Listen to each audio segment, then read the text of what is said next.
Namo Narayana. My name is Premanandas Bhagat. For years, I followed the so-called spiritual path, believing everything and anything, including joining a cult. It took years of purging to find the truth, and by committing to the path of Sanatana Dharma. If you are a seeker who's sick of the fluff, who believes science, logic, and scripture can coexist, and who's searching for a light at the end of this dark tunnel we call life, hey, you're in the right place. I challenge lazy philosophy and speak directly to seekers' daily struggles. I'm not here to entertain, but to provoke thought and a life of Dharma. So please stay tuned and welcome to my show. And there's more information about me down below.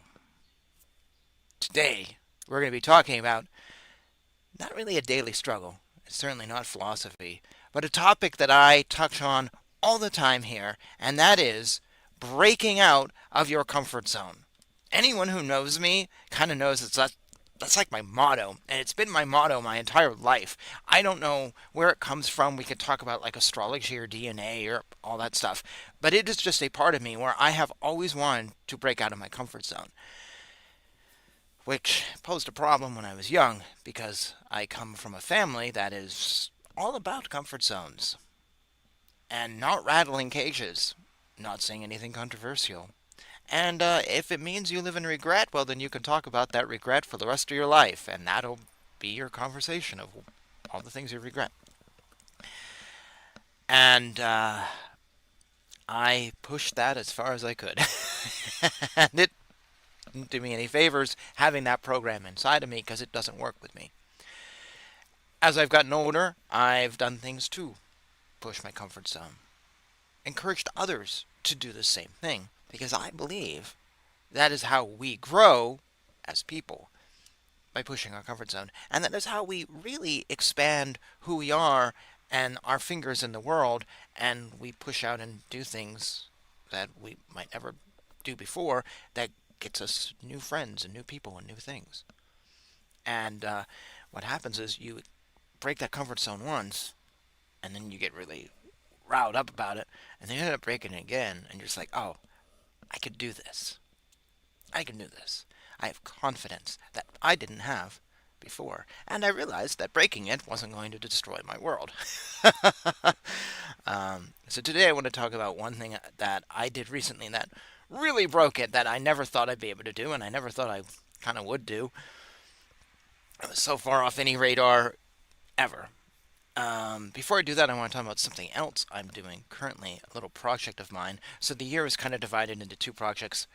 This one I'm about to talk about, and then the other one I will talk about in a second that just occurred like 2 weeks ago, or whatever it was, Memorial Day weekend here in the States. And so the year has now been focused on one and now the other. And the other one is I'm getting more into music. Everyone knows that I'm a musician. There's my bass right behind me, and you can see a keyboard over there, and there's a guitar tucked over there too. One of the problems I've always had is I can't finish songs. I can write something, it's usually not very good, and I can't finish it. And I'm always coming up with ideas though, and I write them down, and they sit on my phone or on my computer for years. And sometimes I'll finish something, and it'll just be like, yeah, I don't want anyone to see this. One thing that happens is I'll come up with an idea, and it'll be like just a verse or just a chorus, and that's all I have, and suddenly the well is dry. That's it. That's all I got. You know, it's like I wrote this great line. It goes, "Hey, Bapalula." And that's it. That's all I got. That's actually a real song. I didn't make that up. But I'll write it down, and it'll stay on my phone, and sometimes I'll have a little more, and it's just like the light bulb goes off. And it's always frustrated me. I always was like, no, I don't think I'm a songwriter. And I'm not someone who wants to put my feelings on the page, and I don't really ever feel like I have any. So I've just always sort of wanted to write fun stuff. And I just kind of given up on writing songwriting, particularly since I don't really see myself as a poet. Well, recently I said, no, I'm going to break this box that I'm in. I'm going to break this mindset. And I'm going to take all these little things that I've created, and I've probably got um, over 60 of them song things, maybe more than that, sitting around here or there, maybe close to 100. Here's a sheet that I printed off of one thing, of things. These are, you see, I'm working on stuff, lyrics and lyrics and lyrics, and there's 12 pages here of just stuff, and I've been actively working on it.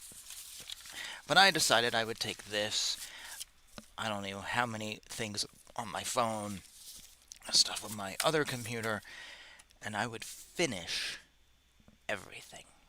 And it didn't matter if it was 2 lines, it didn't matter if it was a full song, I would finish everything. It may end up very different. Doesn't matter. If I have a line, so here's a line actually that I wrote down. Dirty machines gonna kill history if we let them take away our dreams. That's it. Doesn't rhyme, doesn't necessarily even have a flow. I'm gonna work on that at some point, and I'm gonna turn it into a song. That's my goal for the rest of this year. And when I first started this project just a couple weeks ago, I'm like, yep, nope, this is going to be a disaster. Because I'm not a songwriter. I don't feel comfortable writing songs. But I've sat down and I've been working on them. Not just writing the first thing that comes in my head, which is what I always did before, but actually working on them. Like an hour or 2 hours. Really honing them in and working that line. And the line doesn't work, and I work and I work, and okay, here's an idea for something. Now, some of this comes off of the last year where I've been on a goal to write more. With the idea that, like, in a year from now, which is now, I would finish these songs. And what I did with this project was I was just going to create material. I didn't care if it was done. It'd be like 2 lines like that. I was going to create material, and then later I'd finish it.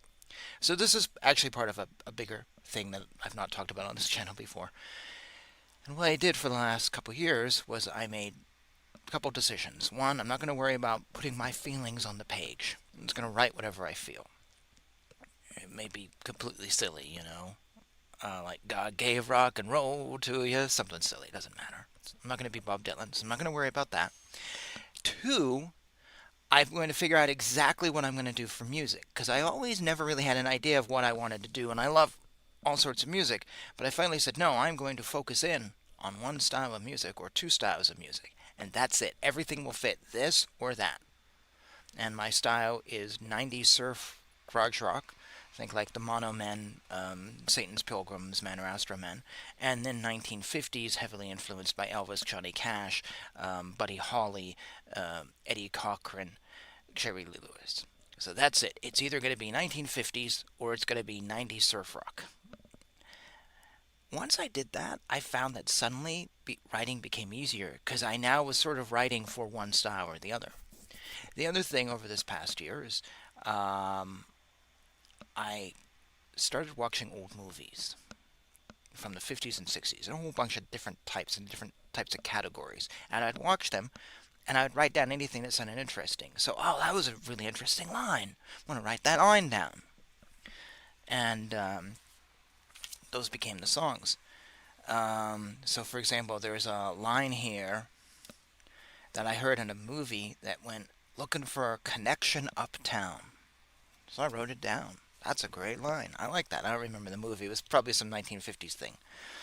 And I heard another movie, a line in a horror film actually, and the line was, "Life is an obscure hobo bumming a ride on art."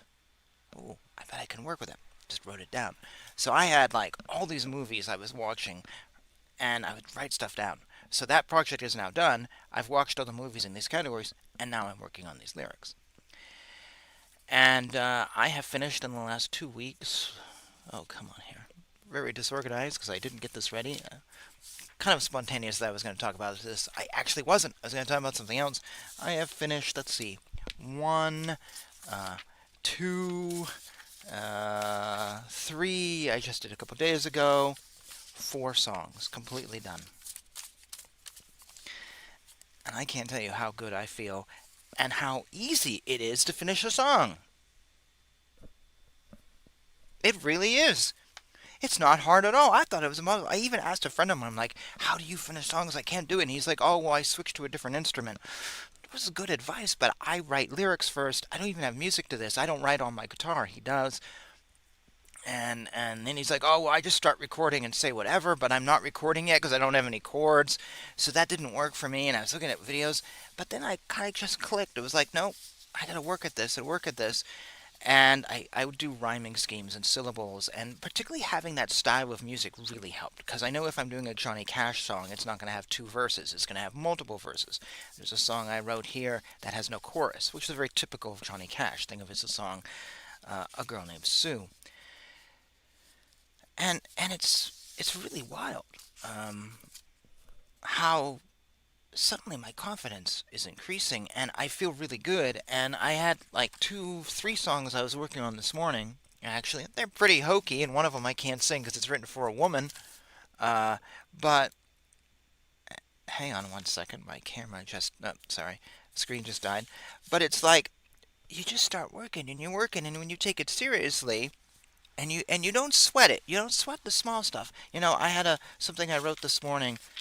Can I find it here? Oh, you can just barely see it. I scratched out the whole verse. It was like, it's garbage. It doesn't work. Okay, I don't care. I sat here. I wasted 15, 30 minutes on it. I don't care. It doesn't matter. I started a new one on the back of the sheet, and you work it, and it's really amazing. And it just is. I feel so excited and full of confidence with my music that I've never actually felt. And when I pick up my guitar or my bass, I also feel more confident with my playing. I'm not the best guitar player. I'm more like a rhythm guy, but I'm really excited, and I'm actually figuring out in my head like how I want it to sound, because it's not going to be straight up 90s garage rock and straight up 56. It'd be a little different, and I want to get into some slide playing. And I don't really play slide that well. I think a lot of guitar players are like, oh, slide's so easy, but yet most guitar players don't really sound like Elmore James, or Bonnie Raitt. So I ordered a book that should be coming in a couple weeks on how to play slide for standard tuning.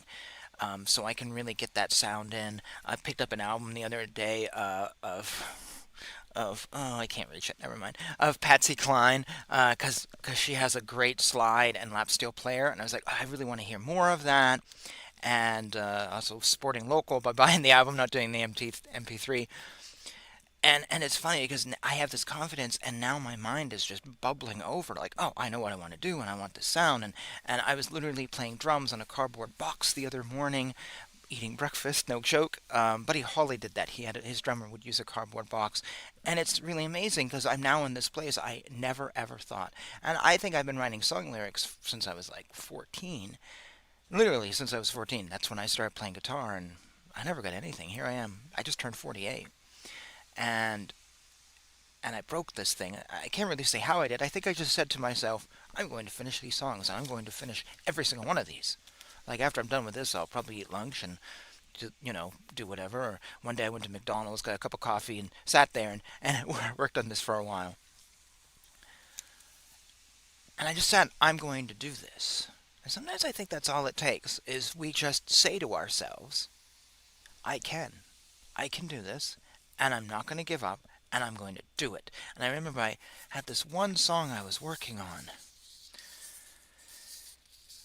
and one verse really messed me up, and I was like, oh, I can't do it, I can't do it. Oh, I was trying to figure out everything, and then finally I got it, and I'm like, I got it.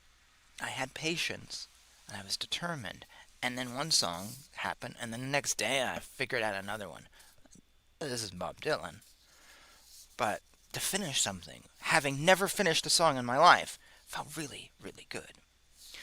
And I feel good about these because they also fit in these styles of music, which I personally like. And in the past, I've tried to write stuff that fit like samba music, which I love, but I don't play in any way, shape, or form, and don't really listen to that much. So I'm writing for a style that I really feel, and it's been really cathartic. I'm hoping to get some music and start doing some recording later this year, and I'm just going to keep writing. Like I said, my goal is to finish everything I got, you know. So we'll see what that song, Dirty Machine's Gonna Kill History If We Let Them Take Away Our Dreams, turns into. I don't know if that'd be a 50s thing or a 90s rock thing. My 50s stuff tends to be a little bit more beatnik oriented. I don't know. Maybe. We'll see. I have no idea. There was a song here. This is the last example, and then we're going to go on to the other topic for today. God, where was it? Oh, here is a two-page song, Johnny Cash style, and it started with one line. No, it didn't even start with one line. I was watching the movie House of Wax with Vincent Price from 1953, and he makes wax figures. And in the beginning, he just has this museum, and he walks up to one of them, and it's John Wilkes Booth, who shot Lincoln. And I saw that, and the first thought that came to my mind was, I shot the president. Kind of like Eric Clapton's I shot the sheriff, but I didn't mean and it could have been the deputy. You know that song? That line came to my head. I shot the president. Okay, I wrote it down. That's it. That was this song 2 pages later, and now it's about John Wilkes Booth. I just gave it away. But I just put that down, and that was all I had, and that was it. There's another song here.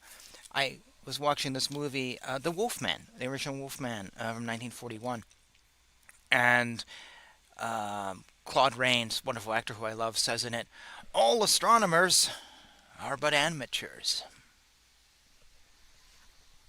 Wow, great! I wrote it down. Here we have a song I pulled out of it, and I think it's pretty good. I don't know. I'm not. Listen, whatever. I feel good. That's the important thing.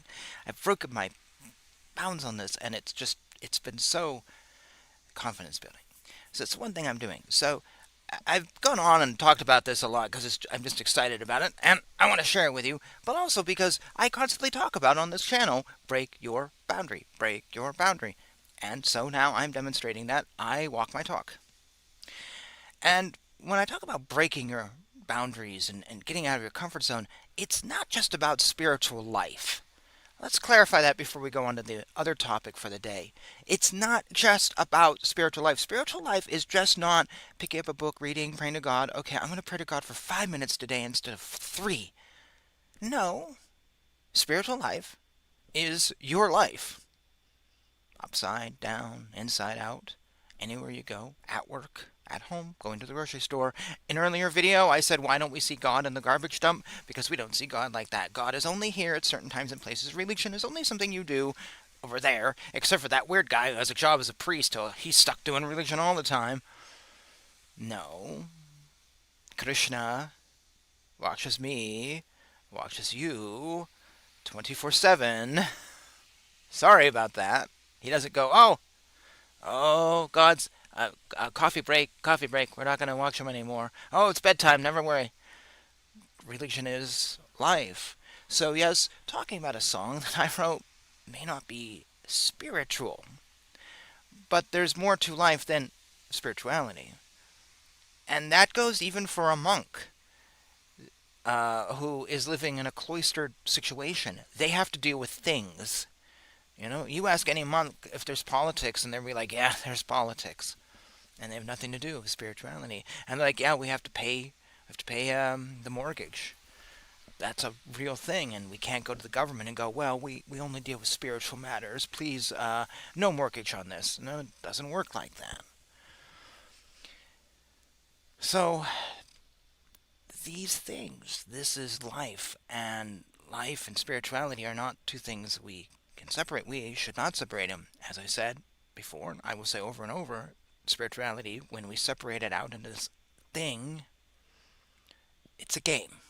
That's all it is. It's a light switch we turn on and on when we need light. You know, someone who prays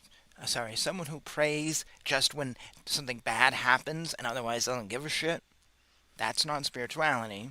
That's trying to play a little mind game with yourself, to think that God cares about you even though you've given the finger to God 365 days a year, except for that moment when you really needed God. Maybe God's going to be like, okay, whatever, I'll give you something. But that's not spirituality, not religion, none of this. And this is what I say it's life. And so these little things we do are building us up and getting us. So the songs here, for example, for me, are getting me in touch with the artistic side of me, which is a very important side. And this is important to me as a person. So yes, writing a song may be the most boring thing in the world. I challenge you to finish 60 of them before the year's up. Doubt I'll do it, but I'm sure I'll get a lot more than four. But it's part of who I am, and it's putting me in touch with myself, and it's building myself, and that affects other things. My grounding, my just my approach to life, my approach to things. You see, so this is all connected.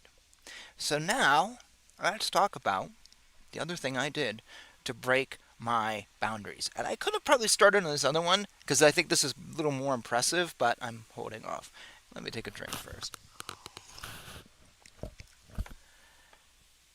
I am now an ultra marathon runner. Don't know how that happened. I've done at least one or two episodes on marathon running here because it's something I started 4 years ago. Well, I ended my 47th year, or was it starting my 48th year? I don't know. Yeah, it was a few days after my birthday. I'm now an ultra runner. If you'd asked me 20 years ago if I would be running, I would have said no. If you asked me 20 years ago, say, would you ever picture yourself going to the gym 2 to 3 times a month? I start 2 to 3 times a week. No. I wouldn't even get in. I wouldn't even walk by. I don't even. Yeah. No. No. Running. No. Running. What I did. No. So let me clarify what this means for me.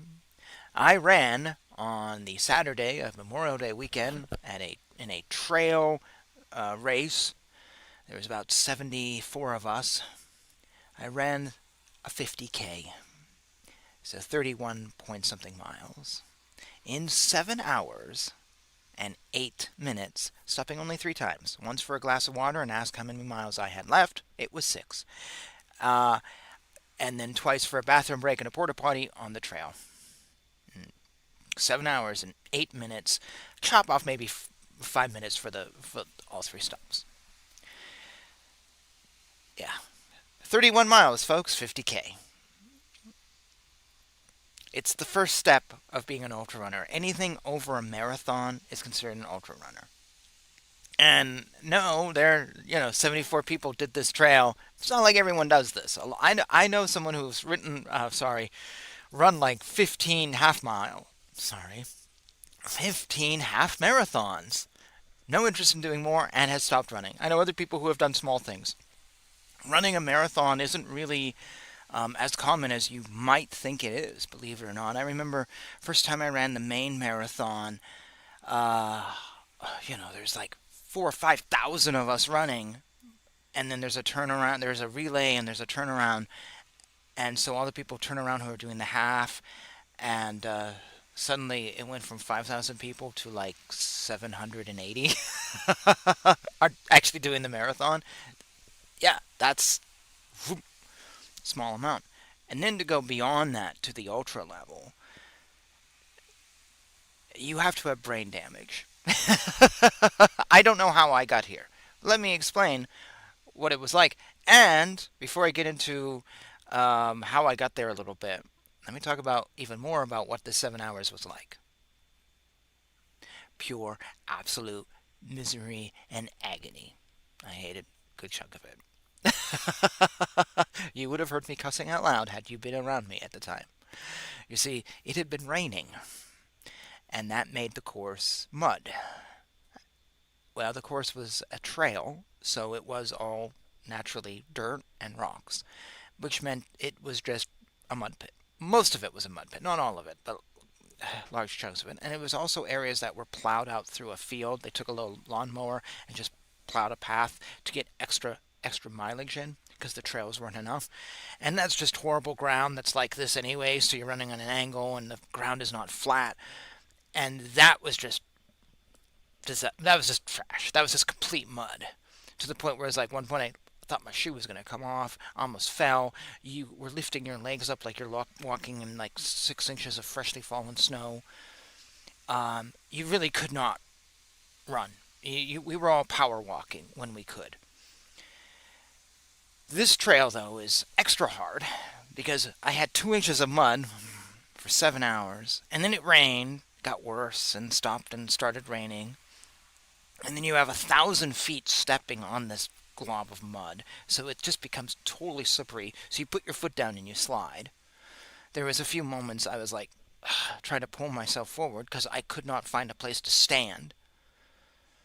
Or you're walking through puddles of water. It's just horrible. And you put your foot down and it goes in the mud or goes in the water, and you can feel your whole foot just getting wet. As my girlfriend said, because she was also running, I now know what trench foot was like, where your foot would get so wet and never dry, and it would actually start to destroy your foot. Skin would fall off. This was something they found in World War One. I think she told me. Probably they had it in the Civil War too, under a different name, and other wars. It's just horrible. You can't get dry, and and your foot's heavy. And I had a hydration pack on, so there's 2 liters of water there, and you're eating and drinking, but it's just miserable. And you also can't get a pace because you're walking and running and struggling to walk, and then doing a little bit of this. When you run, usually about 3 to 4 miles in, and this is for every runner, will tell you this happens. After about 3 to 4 miles, your body goes into an autopilot. It's like, okay, I understand what we're going to do with this day. Oh, I didn't want to do this. When you first start running, it's horrible. That's why a 5K is miserable, because it's 3 miles. You just finally get into autopilot and then it's done. And this is also why people say, well, I ran a first mile and oh, it was so horrible. Yeah, yeah, that's exactly how it is, because you've just gone from zero movement to moving fast. Your body hates it, and it takes time to adjust. It takes about 3 miles, 4 miles. And that's, everyone has this. This is a normal thing. People give up, though. They go, oh, well, 1 mile was hard. I can't do any more. They give up, not realizing it's hard for everybody, and that you can push through that, and you will be fine.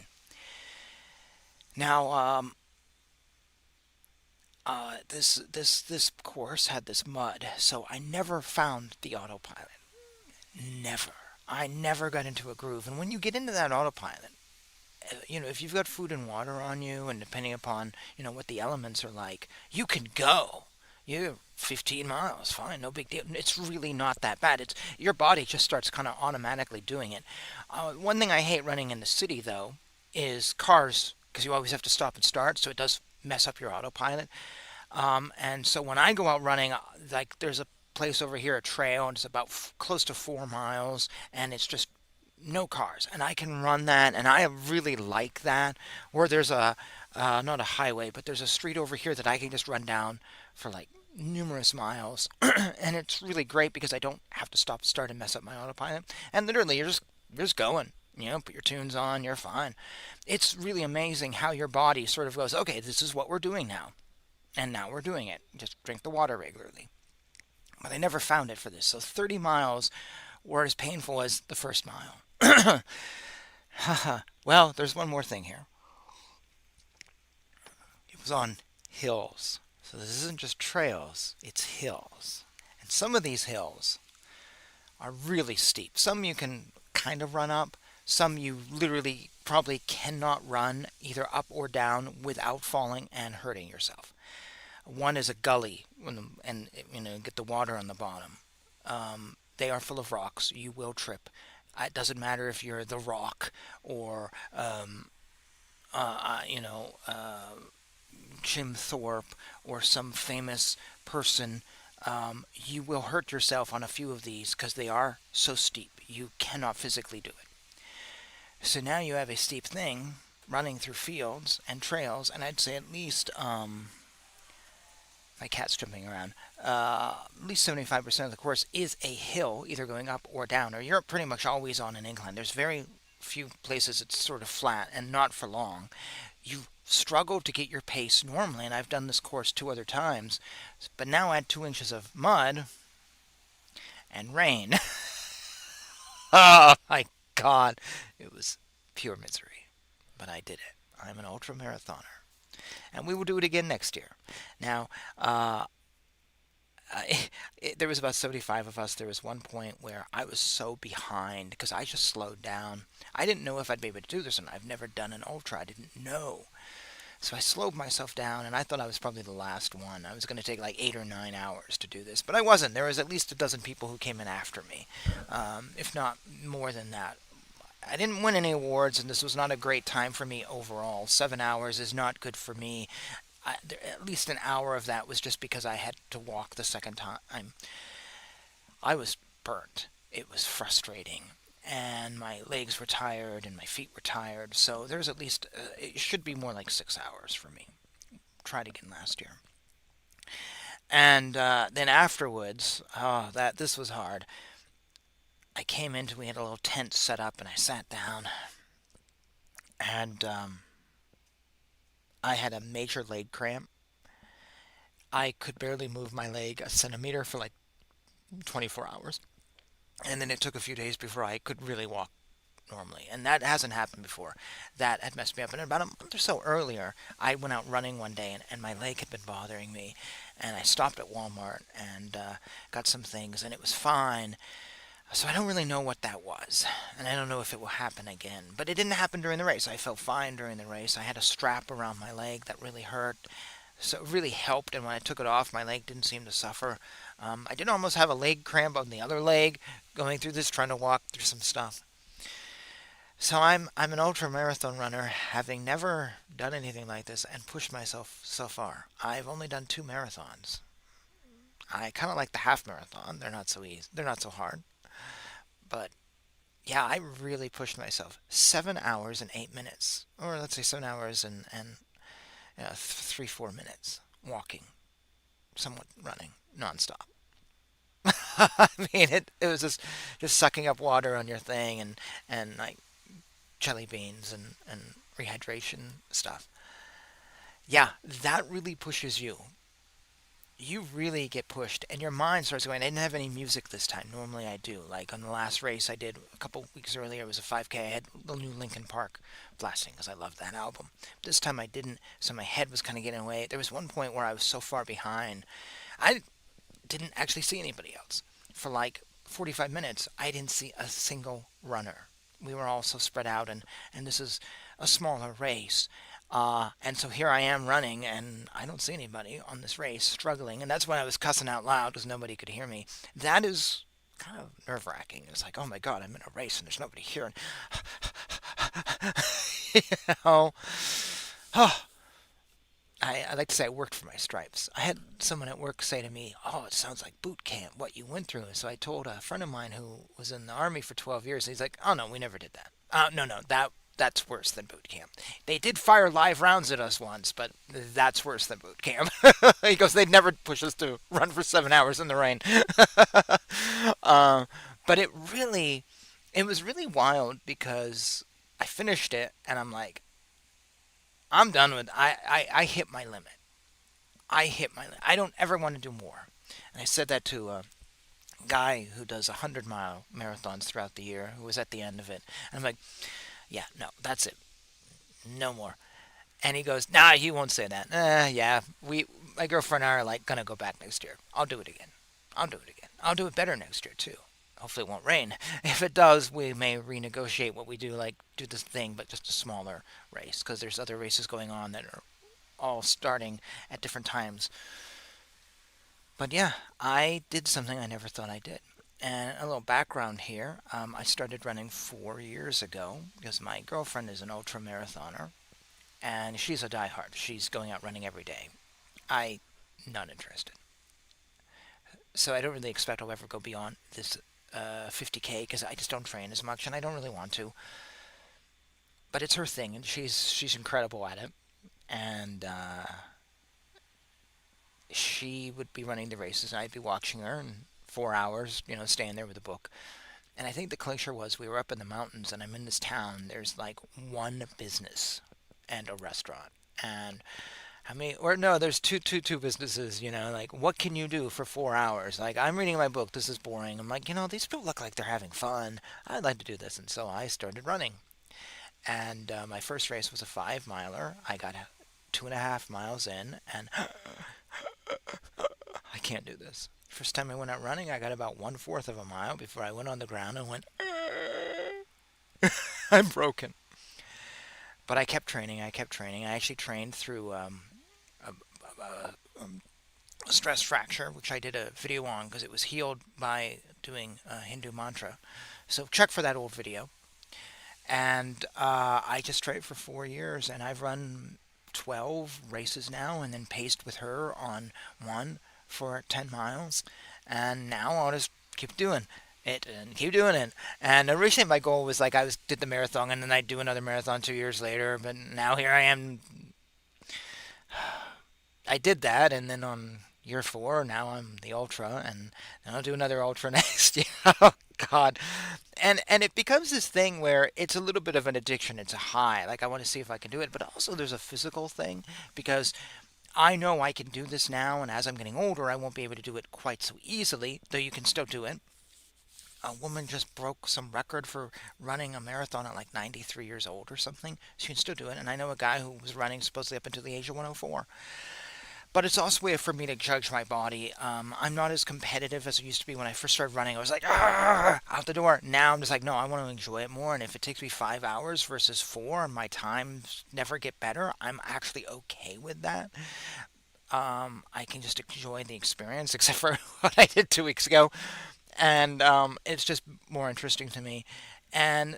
So this year I have done three so far since January, and I'm recording this just the beginning of June, and I have a half marathon to go this year, and that'll be it for this year. And that's about been sort of my average is 3 to 4 a year.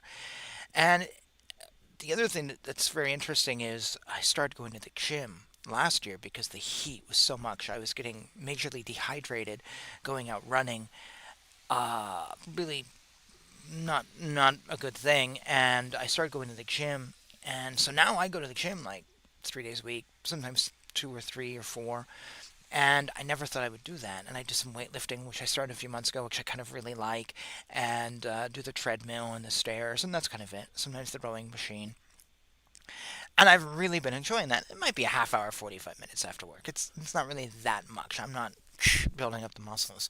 But I've noticed the weight change in my body since I've started running has been different. I gain and I lose weight differently. I notice I feel better overall. Like I used to get up after 8 hours of sitting at work going, oh, I can't move. I'm Frankenstein's monster. And that kind of doesn't happen anymore.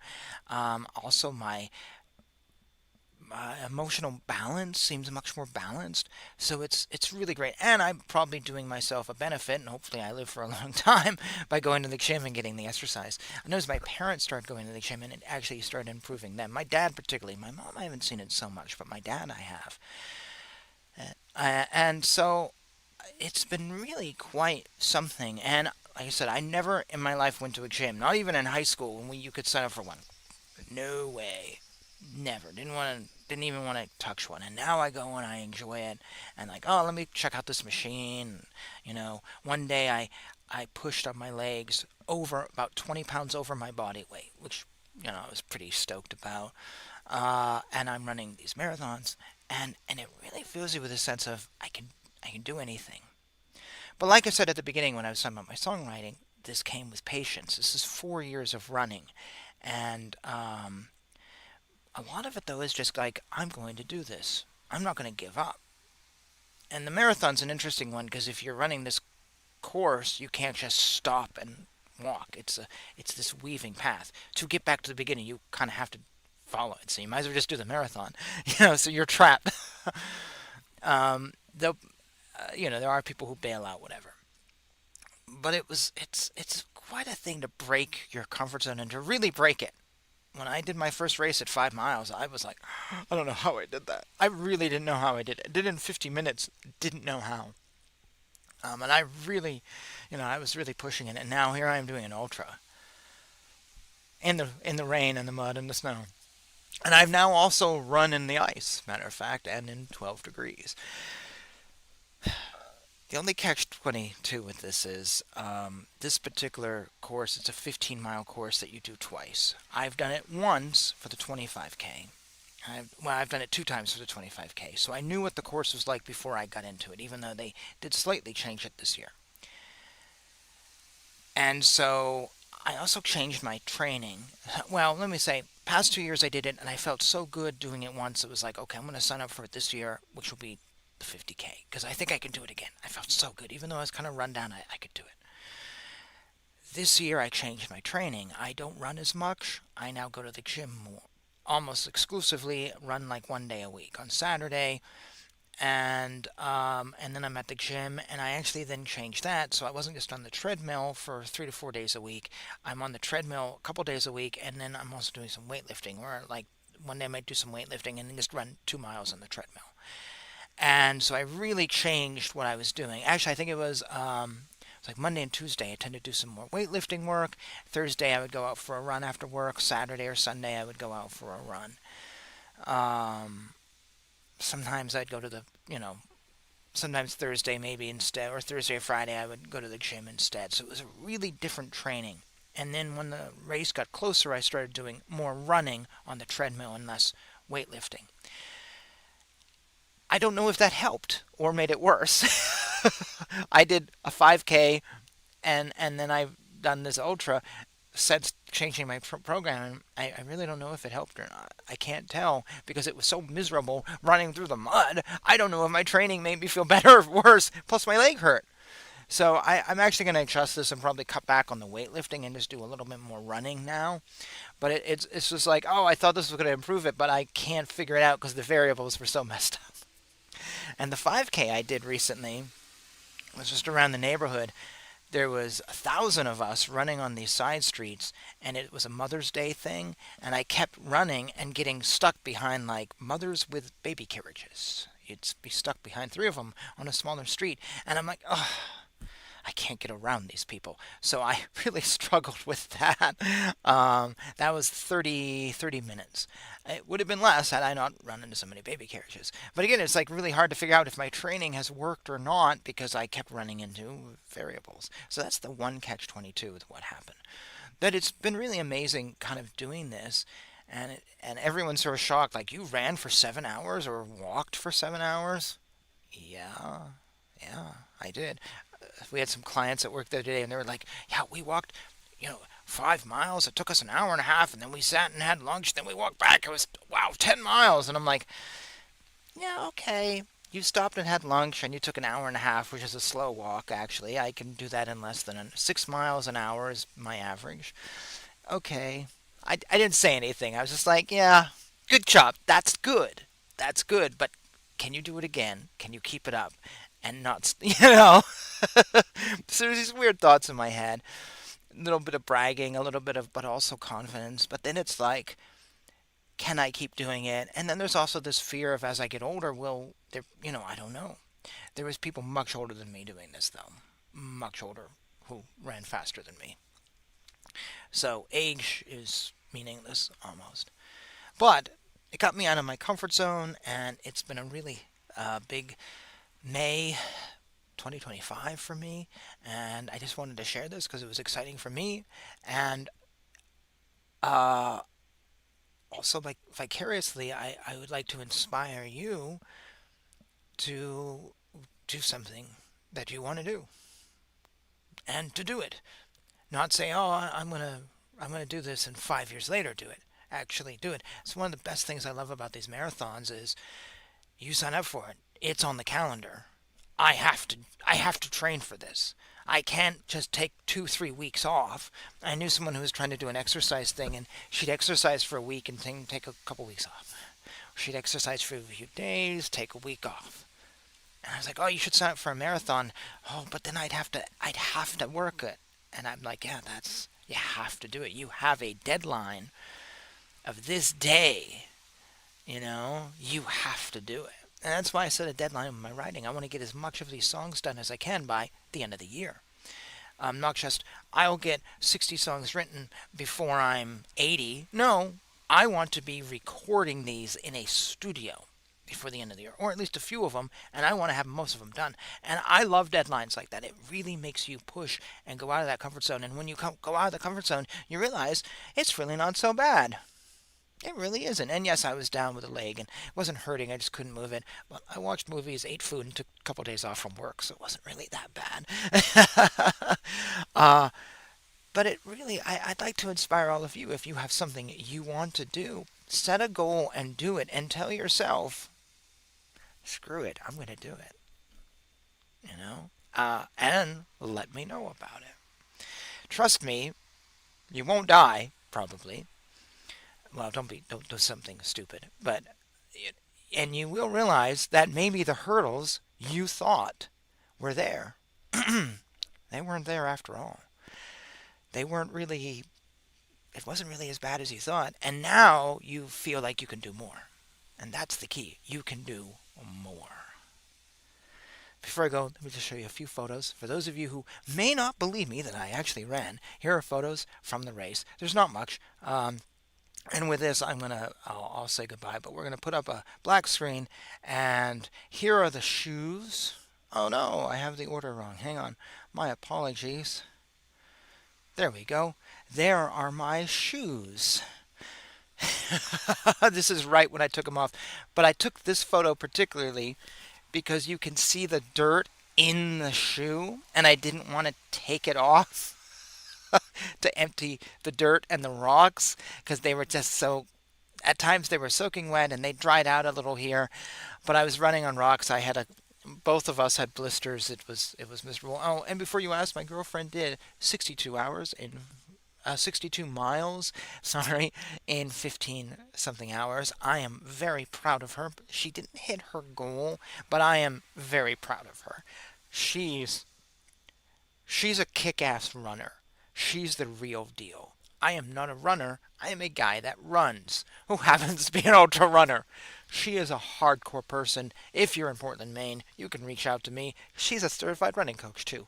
I could put you in touch with her. She's awesome, and she makes me very happy.